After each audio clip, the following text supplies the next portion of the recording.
My name is Dr. Kara Lewis. I'm a practicing psychologist and also a professor in the psychology department. Today, I'm going to teach you the basics of practicing mindfulness and how this can benefit you. This is a skill I teach some of my clients that come in for psychotherapy, but it can be really useful to anyone. During this training session, I'm going to give you a brief introduction to mindfulness, share the benefits of practicing mindfulness in your own life, and share 2 simple exercises to help you begin to practice the skill. So what is mindfulness? It is the awareness that emerges through paying attention on purpose in the present moment and non-judgmentally to things as they are. We will get into this more in a minute. It's important to note that mindfulness practice has been applied as part of treatment for anxiety and depression, and that there is a strong evidence base for its efficacy. This means that practicing mindfulness does help people get better. So, to get a better understanding of what mindfulness is, it's helpful to compare it to its opposite, rumination. Another word for rumination is brooding. It is the process of mentally turning a negative thought over and over in your head. Mindfulness is intentional. You purposefully and consciously engage yourself in the moment. On the other hand, rumination is automatic. Your mind easily wanders to a well-worn negative thought without meaning to do so.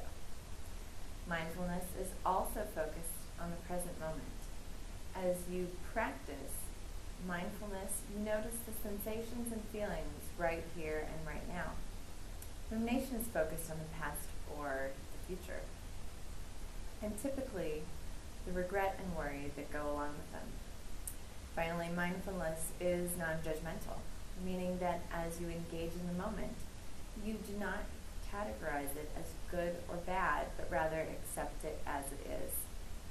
On the other hand, rumination is judgmental and involves categorizing the moment and your own thoughts as good or bad. So, how does mindfulness help people feel better? Let's look at an example to help illustrate this idea. Here's the scenario. A person was walking his dog in the park on a beautiful day, but he noticed himself feeling a little bit down. Instantly, he began to pick apart this emotion and think of reasons for his negative mood, which led him to think about how stressed he was at work, the fight he had with his brother, or the huge presentation he needed to give, but he was certain he was going to embarrass himself during the presentation. These thoughts are prime examples of rumination. And where did all of this rumination leave him? Far more upset than when he started out. Okay, now take the same situation. A man was walking his dog in the park on a beautiful day, and then he noticed that he felt down. Only this time he practiced mindfulness by intentionally focusing in on the world around him, engaging in the moment by focusing on the smell of fresh-cut grass and the laughter of children on the playground. Finally, he didn't make any attempt to figure out why he felt sad or worried about himself because he felt sad.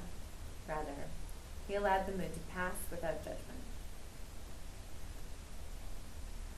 Maybe this practice allowed this man to enjoy the moment, but at the very least, it prevented him from ruminating and ultimately feeling worse. Mindfulness can benefit anyone, even if they aren't depressed or anxious. Mindfulness can help you to recognize thoughts as passing mental events, rather than as the truth as you engage in the moment in a non-judgmental way. It can also help you disengage in the autopilot in your head, and even help you find enjoyment and happiness in the present moment. Being more mindful takes practice.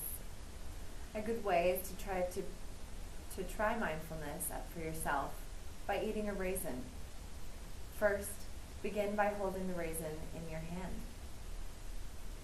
Imagine that you've dropped it in from Mars and you've never seen such an object in your life. Next, look at the raisin. Really see the raisin. Notice the colors and the light that it plays on the surface and casts shadows in the folds. Then feel the raisin. What do you notice about the texture? You can even close your eyes if it helps you to focus. Then smell the raisin. Remember, part of mindfulness is being non-judgmental. It's understandable that you may be tempted to make judgments on the situation.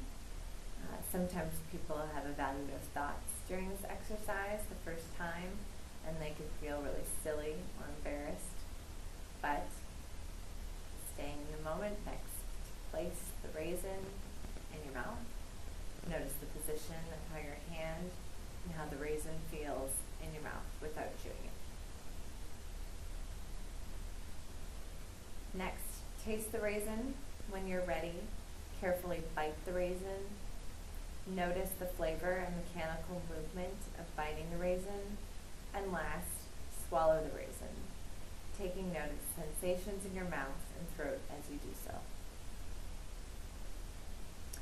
Now that you've been introduced to mindfulness, here are some other ways to practice. Choose a routine activity. Practice bringing a fresh quality of deliberate awareness to the task. This could be anything from washing dishes to driving your car. For example, if a person is practicing mindfulness while washing dishes, he may notice the heat of the water on his hands, the smell of the soap, the scratchy feel of the sponge on the plate, and finally, the shine on a clean plate. Being present and aware in the moment can actually make a mundane task enjoyable. I challenge you to choose a task and try this for yourself. Thank you for attending the session today. If you'll excuse me, I actually have a meeting in 10 minutes that I must leave for.